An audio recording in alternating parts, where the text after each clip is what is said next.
igreja, sejam todos bem-vindos à Igreja de Cristo Internacional, aqui em Moçambique. Esse é mais um culto de adoração. Para tal, convido-vos para irmos a Deus em oração. Deus Pai Todo-Poderoso, Santo Deus, Senhor Pai, Tu és Deus Alfa e Ômega, o princípio e o fim, o Deus Pai de Abraão, Deus de Isaac, o Deus de Jacó. Pai Santo, venho através dessa oração, Pai Santo, para pedir que o Senhor Pai possa estar com todos os trabalhos, Senhor Deus, o Pai, começando, Pai Santo, do grupo coral, Senhor Deus, o Pai, a Santa Ceia, Pai Santo, o sermão, Deus, que possa, Senhor Deus, o Pai, usar os irmãos, Senhor Deus, o Pai, que possa, Senhor Deus, o Pai, através do Teu Santo Espírito, Senhor Deus, o Pai, os guiar, Senhor Deus, o Pai, e que tudo, Pai Santo, que fomos aprender nessa data, Senhor Deus, o Pai, que possa, Senhor Deus, o Pai, nos colocar cada vez mais próximos a Ti, Pai Santo. Quero entregar, Senhor Deus, o Pai, tudo nas Suas sagradas mãos. Oro, Pai, com fé e esperança, em nome do Seu Filho Jesus Cristo de Nazaré, eu oro. Amém.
Bom dia, igreja.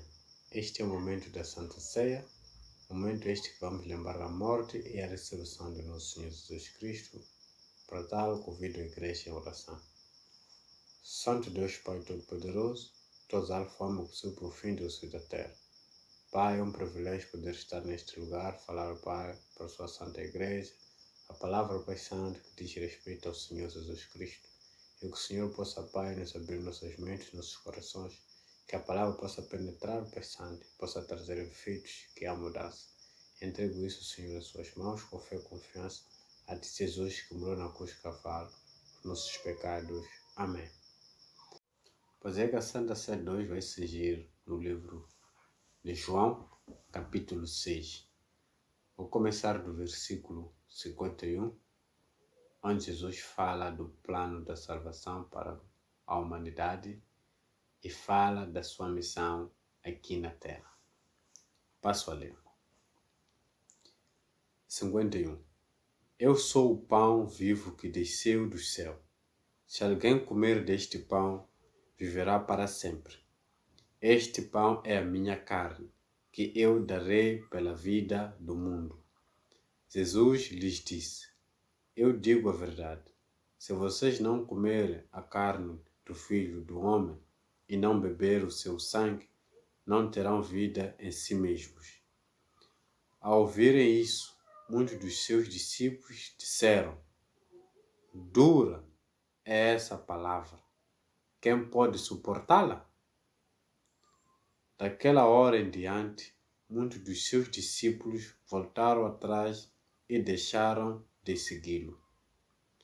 Jesus respondeu aos 12: Vocês também não querem ir? Simão Pedro lhe respondeu: Senhor, para quem iremos? Tu tens a palavra de vida eterna.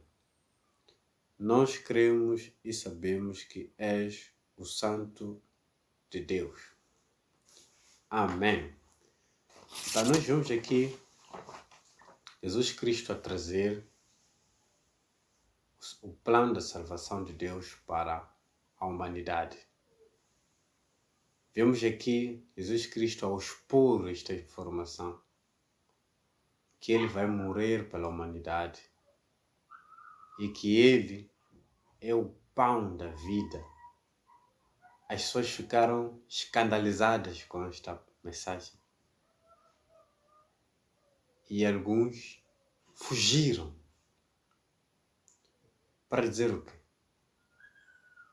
Nós hoje, irmãos, ao ouvirmos esta mensagem, nós também temos que fazer algo. Ou temos que responder esta mensagem. E a resposta é uma. Aceitamos esta mensagem ou rejeitarmos esta mensagem. Vimos ali dois grupos quando Jesus Cristo expôs a mensagem da cruz, o plano da salvação da humanidade. Alguns aceitaram esta mensagem e alguns não aceitaram. Lembrar que a morte de um justo teria poder para purificar a injustiça do pecador. Por isso Jesus Cristo teve que morrer. Aquele que era justo, o único que era justo, morreu para que eu e você hoje tivéssemos vida. E eu pergunto aos meus irmãos que eu coloco isso da forma com que nós possamos refletir. Qual tem sido a nossa resposta diante do amor de Deus, que entregou Jesus Cristo para morrer por eu e você? Será que nós valorizamos esta cruz?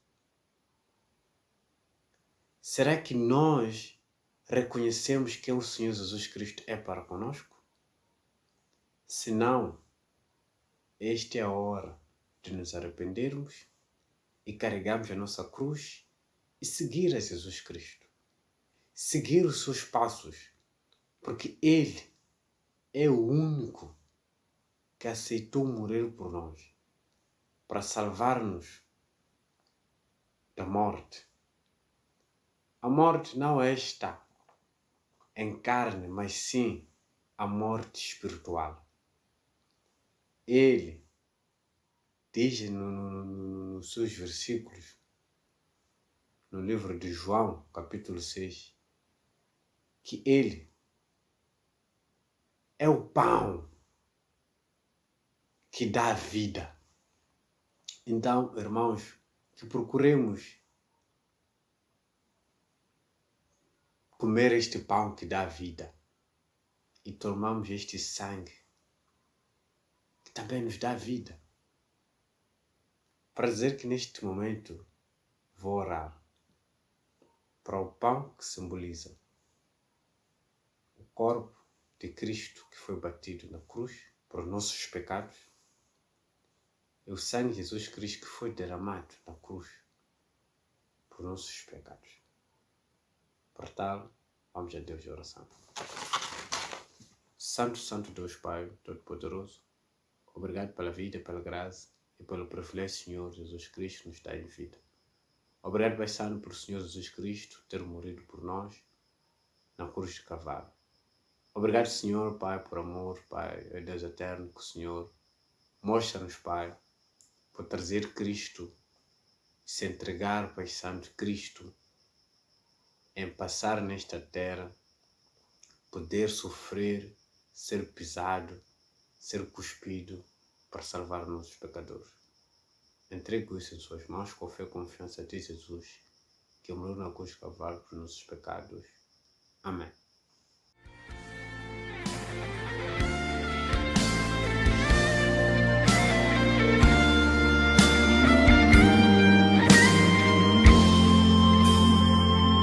Se tu olhares, Senhor, pra dentro de mim, nada encontrarás de bom, mas um desejo eu tenho de ser transformado. Preciso tanto do teu perdão. Dá-me um novo coração, dá-me um coração igual ao teu, meu mestre. Dá-me um coração igual ao teu, coração disposto a obedecer, cumprir todo o teu querer. Dá-me um coração igual ao teu.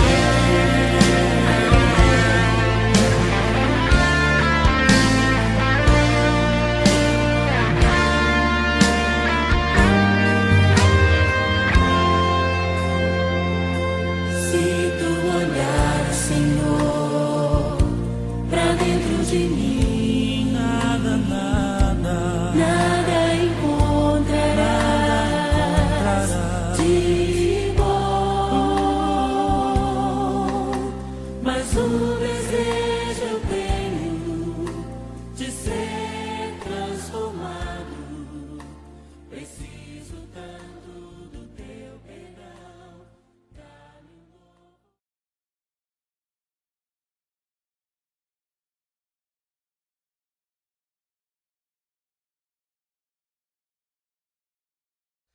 Saudações a todos que nos ouvem.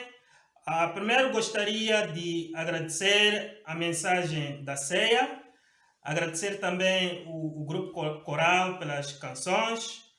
Hoje nós mais uma vez vamos continuar partilhando a palavra de Deus com a igreja e com todos os nossos amigos. Para iniciarmos, vamos a Deus em oração. Deus Pai, Deus Todo-Poderoso, o Deus Criador do céu e da terra, o Deus de todas as coisas visíveis e invisíveis, o Deus de Abraão, Deus de Isaac e Deus de Jacó. Pai, viemos nesse momento em oração, primeiro, Pai, para pedir, Pai, perdão, Pai, pelos pecados que nós cometemos diante dos seus olhos, e pedimos, Pai, a sua misericórdia, para que, Pai, perdoe-nos, Pai, as nossas falhas.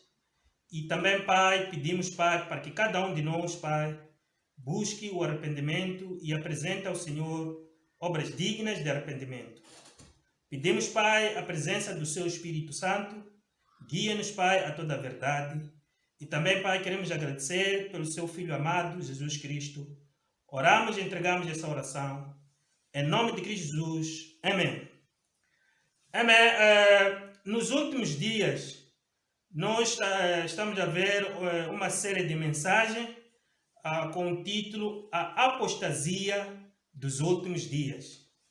E nós vimos no livro de 1 Timóteo, capítulo 4, do versículo 1 até 3, que nos últimos dias alguns abandonarão a fé e seguirão a espíritos enganadores, a espíritos de demônio.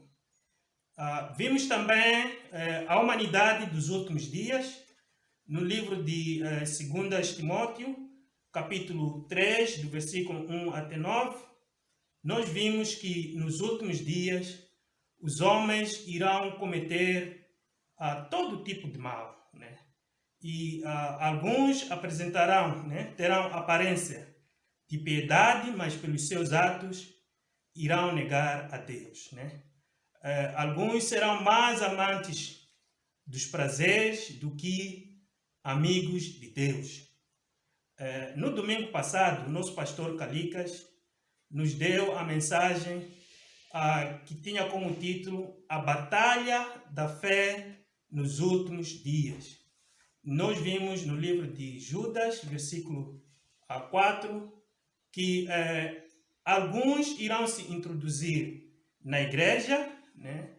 E eles irão transformar a graça de Deus em libertinagem, negando Jesus Cristo como nosso único Salvador, único soberano e Senhor. Hoje nós vamos continuar na nossa senda de mensagem e o título da mensagem de hoje é Examine o Espírito. Nós trouxemos este título hoje porque muitos espíritos enganadores têm saído pelo mundo. Eles começam no mundo e depois introduzem-se na igreja, enganando muita gente, mesmo dentro da igreja. Hoje nós vamos aprender a examinar os espíritos. Para começar, vamos ler o livro de 1 João, capítulo 4, do versículo 1 até 3.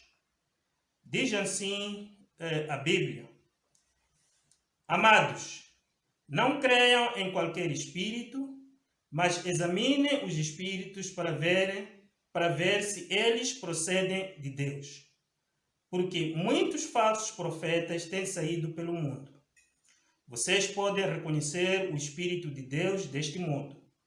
Todo espírito que confessa que Jesus Cristo veio em carne procede de Deus.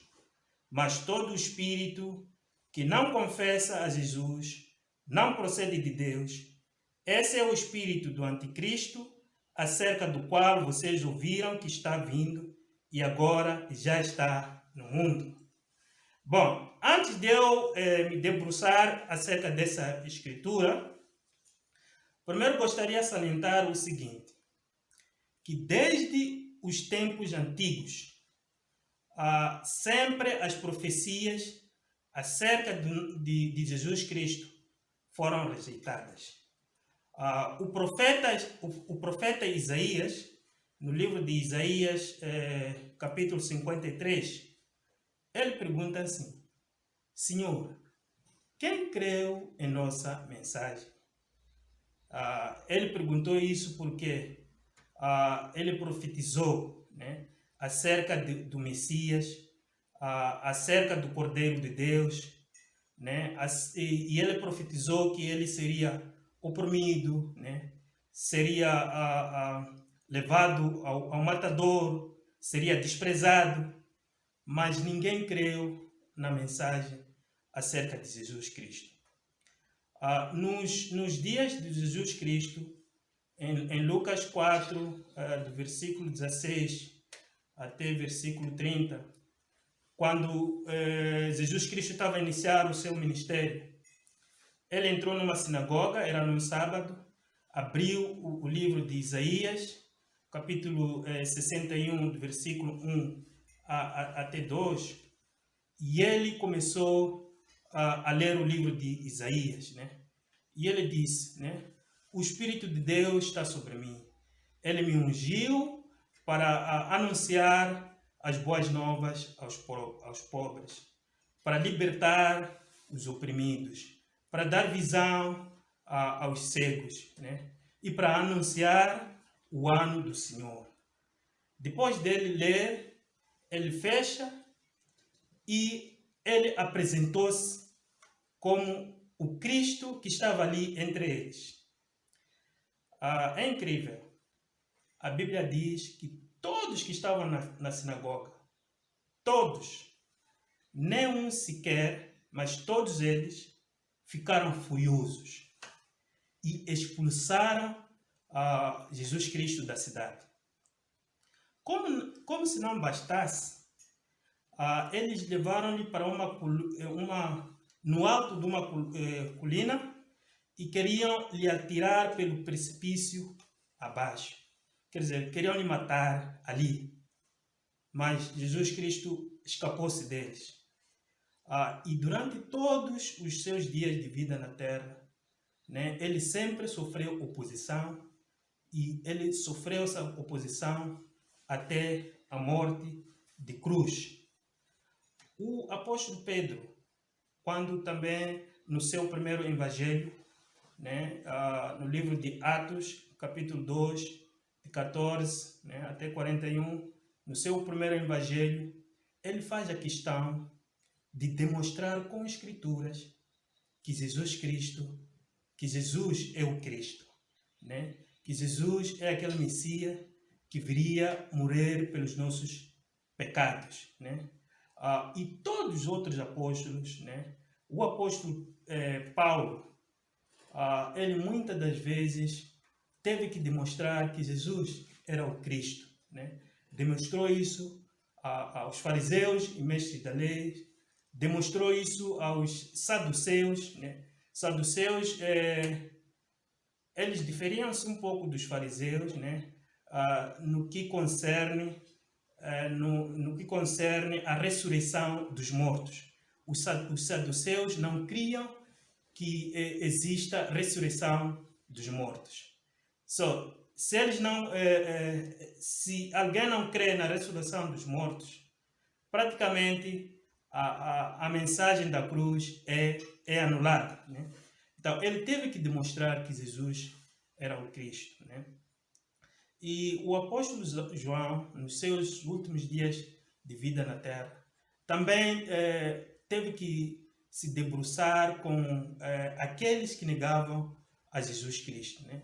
E aqui nessa carta, eu vou ler mais uma vez, no versículo, a escritura que nós lemos, 1 João 4, versículo 1 até 3, ele diz: Amados, não creiam em qualquer espírito, mas examinem os espíritos para verem se eles procedem de Deus.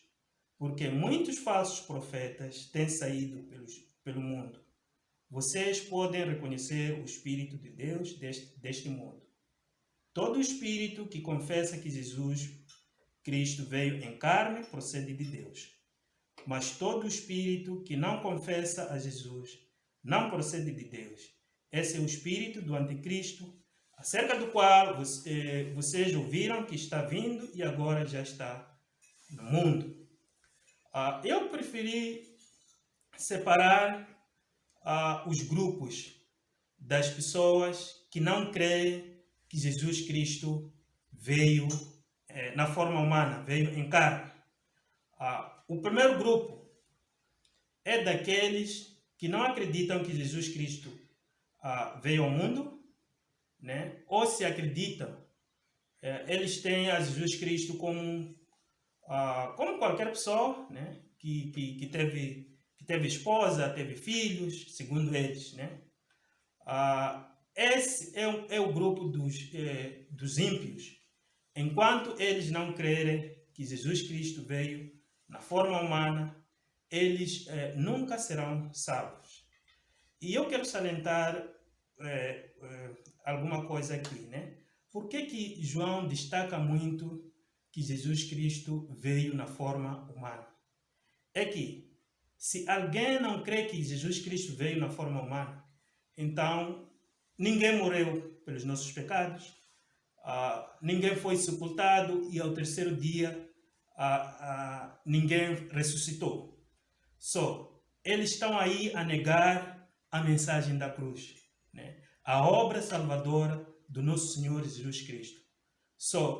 É um grande perigo, né? É um grande atentado contra o evangelho da obra salvadora do nosso Senhor Jesus Cristo. Por isso ele frisa muito aqui e ele vai destacar, né, contra aqueles que não creem que Jesus Cristo veio na forma humana. O segundo grupo é o grupo daqueles que creem que Jesus Cristo veio na forma humana, mas não creem que ele ressuscitou. É o caso dos saduceus. Esses também atentam à mensagem da cruz, né? Enquanto eles não crerem na ressurreição dos mortos, eles nunca alcançarão a ressurreição para a vida eterna. O terceiro grupo é o grupo daqueles que creem que, de fato, Jesus Cristo veio, mas eles têm Jesus Cristo como um dos profetas, né? Comparam a ele a um dos profetas que já existiu, né? Não acreditam que Jesus Cristo é o Filho de Deus e não acreditam que Jesus Cristo ressuscitou ou que Jesus Cristo morreu, né? Para eles, Jesus Cristo foi arrebatado. Esses também atentam na mensagem da cruz do nosso Senhor Jesus Cristo. Eles também, enquanto continuarem com esta doutrina, nunca serão salvos. O quarto grupo é o grupo daqueles que creem que Jesus Cristo, sim, veio ao mundo e creem que Jesus Cristo é o Filho de Deus, creem que na mensagem da cruz, que ele morreu, foi sepultado e ao terceiro dia ressuscitou, mas eles não têm a Jesus Cristo como sendo igual a Deus, né?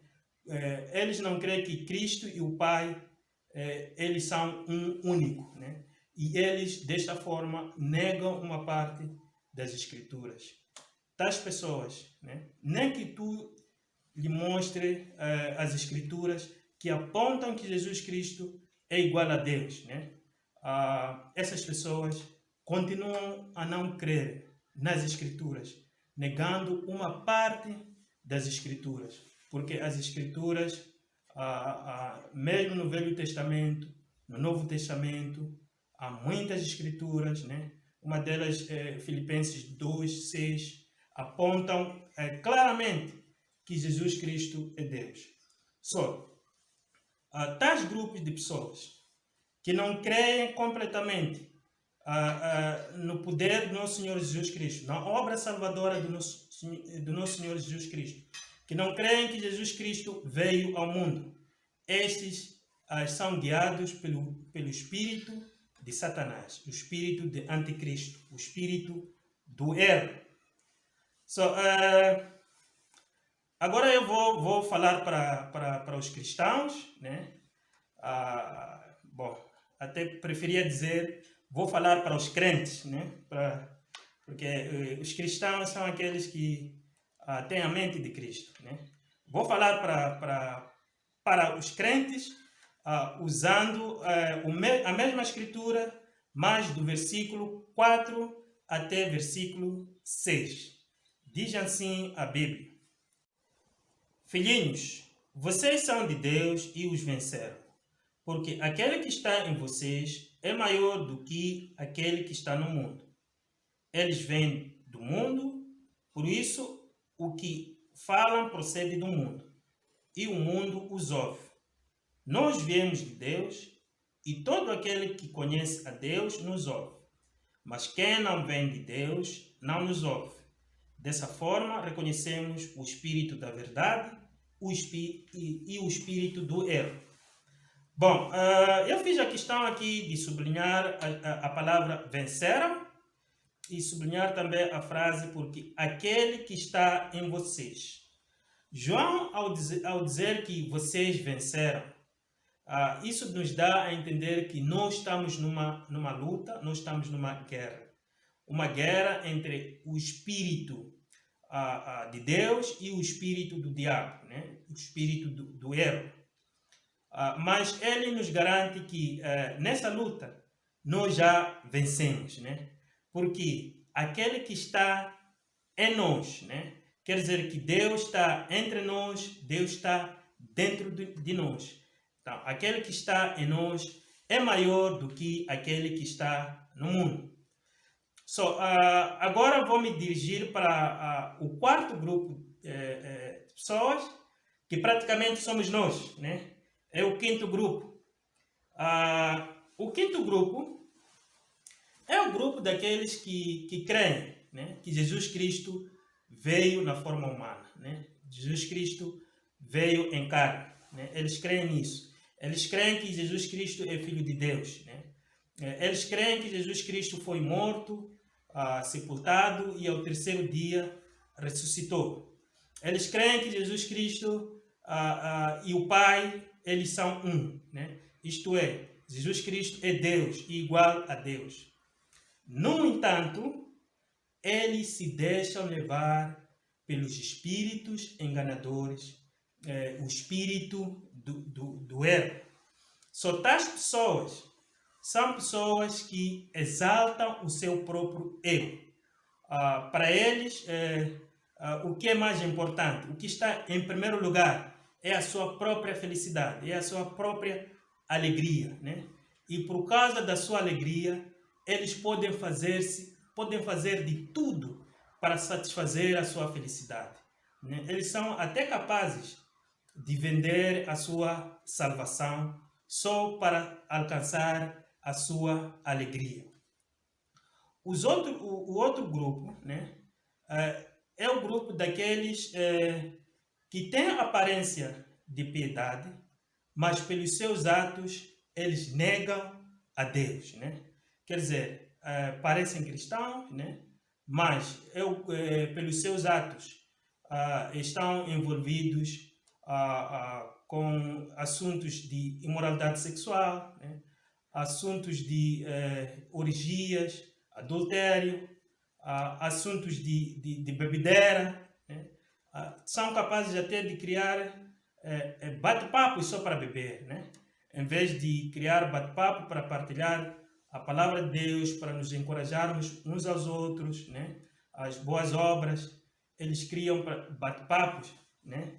Para beber, né? Estão envolvidos com assuntos de bruxarias, feitiçarias, assuntos de assassinatos, corrupção e todo tipo do mal, né?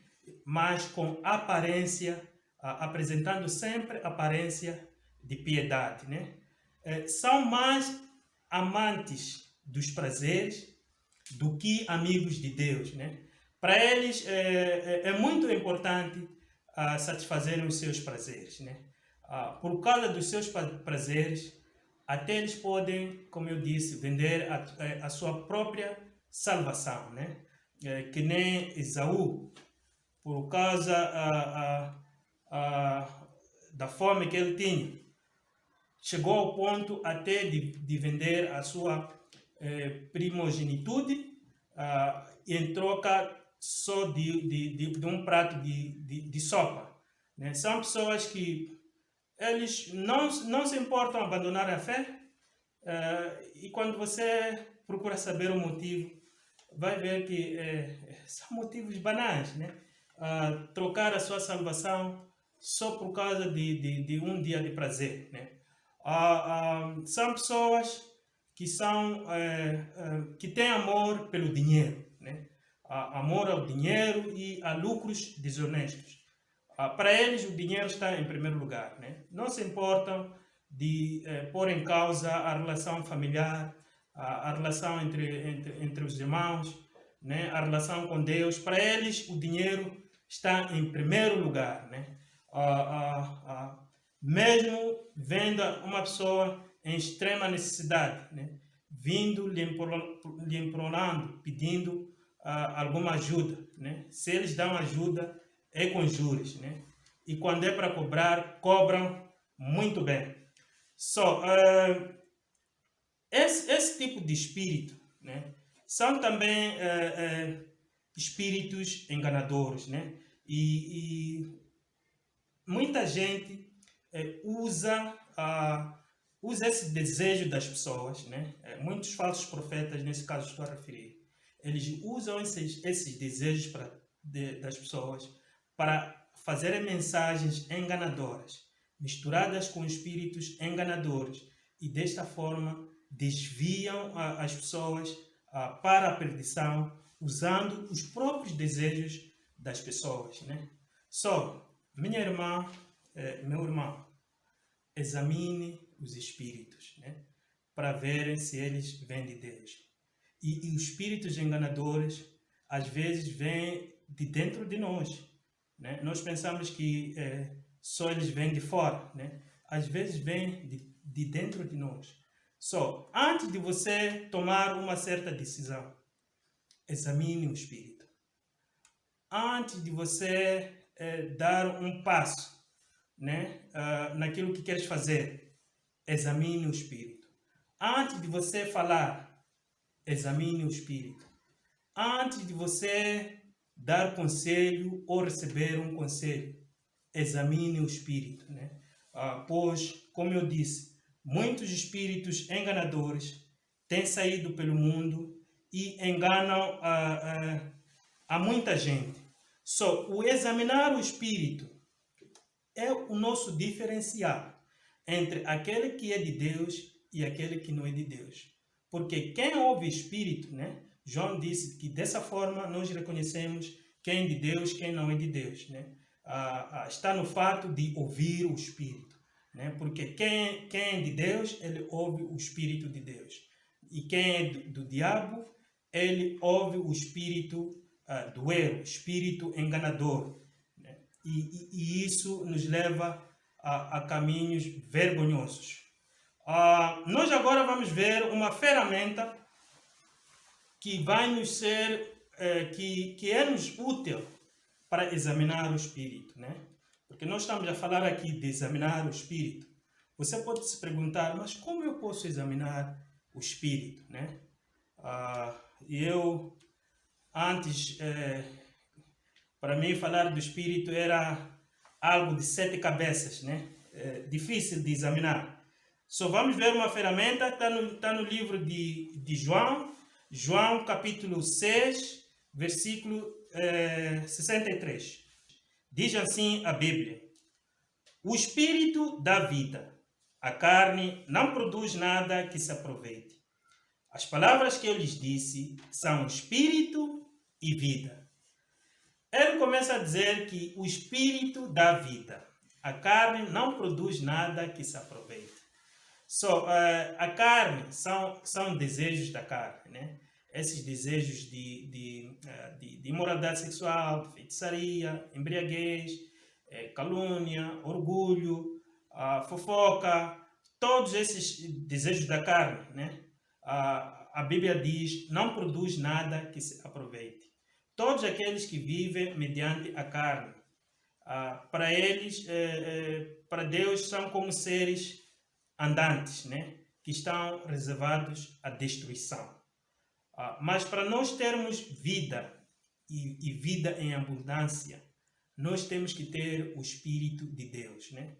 E eu quero salientar aqui uma questão, né? Geralmente, quando nós morremos, quando nós perdemos a vida, o que nós perdemos, na verdade, é o Espírito de Deus, né? o que volta para Deus, né? Segundo Eclesiastes capítulo 12, versículo 7, né? A carne, né? O corpo volta para o pó, o espírito volta para Deus. Jesus Cristo, quando esteve na cruz, a sua última palavra foi: Pai, nas suas mãos entrego o meu espírito. O espírito voltou para o Pai. Estevão também, né? No livro de Atos 7, versículo 59, quando ele estava para morrer, ele diz: Senhor, nas suas mãos entrego o meu espírito. Só, quem não tem o Espírito de Deus, não tem vida eterna. Não tem vida, né? Só para nós termos vida, nós temos que ter Espírito de Deus, né? E ele diz que as palavras, né? Ele disse isso, que as palavras que ele nos disse são Espírito e vida. Só se você quiser ter Espírito, busque a palavra de Deus, né? Procure aprender a palavra de Deus. Só para você que nos ouve, para você que é nosso familiar, nossos amigos, né? Se você quiser ter vida eterna, você deve procurar aprender a palavra de Deus. Você deve procurar estudar a Bíblia. Porque sem palavra de Deus, nunca terá vida eterna. Sem palavra de Deus, é como um ser andante reservado à morte. Um ser que anda, mas que está morto. E para ter vida, nós precisamos, como eu disse, buscar a palavra de Deus. Por isso nós insistimos muitas vezes nisso, né? Busque a palavra de Deus, busque a Bíblia, né? Vai passar no final um link que tem os nossos contatos. Se você quiser, pode nos contactar para aprender a palavra de Deus. Para você que é meu irmão em Cristo, se você quiser continuar vivo, você deve se dedicar à leitura bíblica. Você deve se dedicar aos seus tempos com Deus, né? E a partilhar os seus tempos com Deus, a partilhar a palavra de Deus, a estudar a Bíblia com as pessoas, né? Porque essa é a forma de nós sermos gratos a Deus, darmos aquilo que também fomos dados, que é a palavra de Deus, né? Então partilhe a palavra de Deus.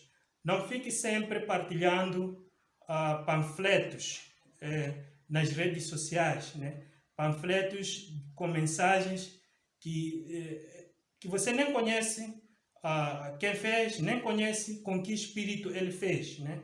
Porque muitas mensagens nas redes sociais às vezes até parecem espirituais, né? Mas no fundo, se você for a descobrir, vai ver que está misturado ali com espíritos enganadores, né?